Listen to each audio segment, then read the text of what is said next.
สบายดีตอนนี้มีคำถามเข้ามาหลาย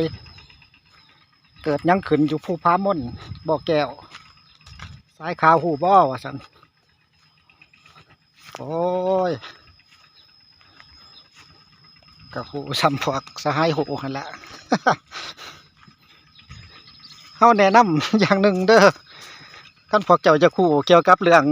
ในลาวนี่เรื่องภายในของพวกเฮานี่ให้เจ้าไป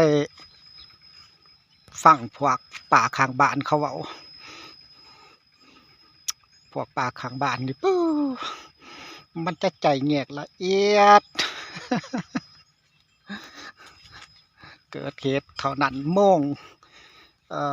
อยู่จุดนั้นแน่อยู่จุดนี้แน่เป็นจังสันจังสี่ยิ่งกันอยู่หันโยนี่ใจแงกออกมามีลูกปืนเท่านั้นลูกตกใส่หลังคาเฮือนประชาชนมีผู้บาดเจ็บเท่านั้นคนเสียชีวิตเท่านั้นคนซื้อแนวนั้นตำแหน่งสั้นนั่นละเอียด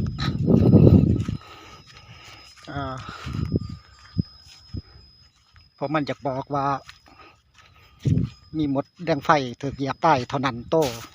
ผลละความละเอียดของมัน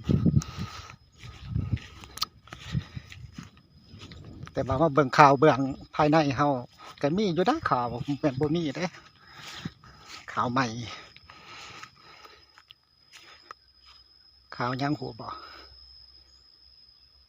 สำเร็จการเก็บเกี่ยวเขาหน้าแซงเท่านั้นเฮกตาร์สาพันกรรมบาลจัดกองประชุมสรุปเวียกงาน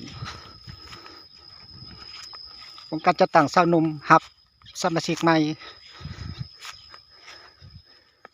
ประมาณนั้น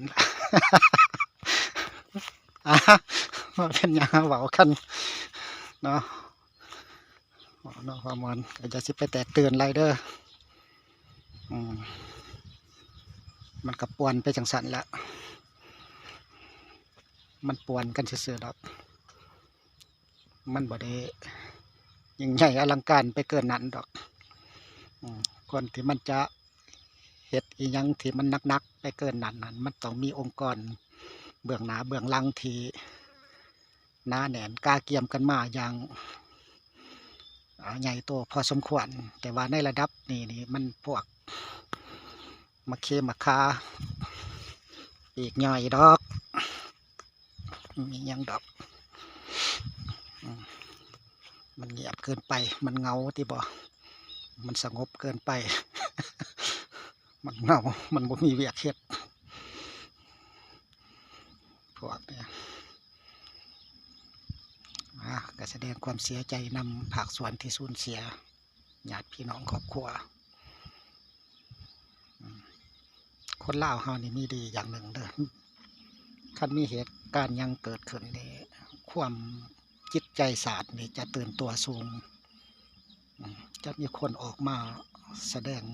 ความเป็นห่วงเป็นใยแสดงจุดยืนอยากไปต่อสู้อยากไปขจัดปัดเป่าปัญหานี่ลายนำใจเด็ดเดียวนำใจศาสตร์สูงคนลาวเฮาจุดดีของนั่นแหละคือสิ่งที่เฮาสามารถตั้งเป็นศาสตร์มันมาจากน้ำใจตัวนี้แหละศาสตร์ลาวตั้งเป็นลาวได้ยืนยงมาถึงปัจจุบันนี้ก็ย้อนน้ำใจโสโครกน้ำใจเด็ดเดียวนี่สูง